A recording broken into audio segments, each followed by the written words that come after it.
I've always felt like I have a responsibility to set my feelings aside and think about, where are you?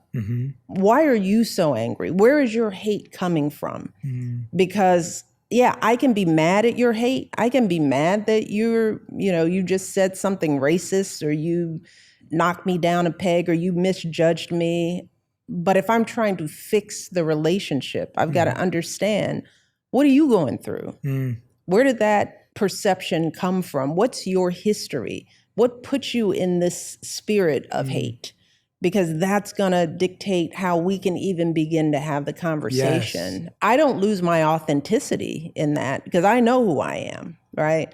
But I have to make room to understand who you are. That's either strategy or empathy.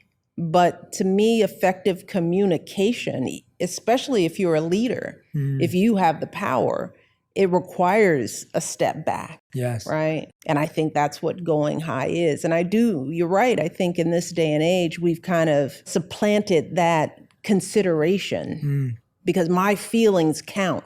My voice has to be heard, which is also why I think we have to learn how to hear people throughout.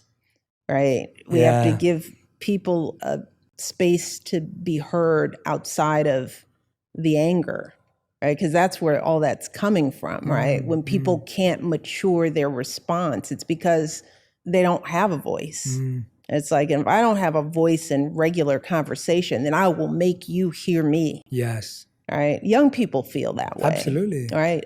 Oppressed people feel that way. People who don't have a stake in it feel that way, which is why I think it's strategic to give everybody a piece of something so that they feel seen and heard.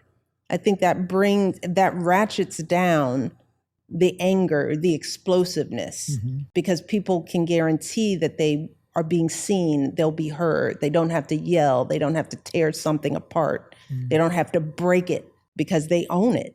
And we just lose sight of that. 1000%. These days in our policies and our perspectives.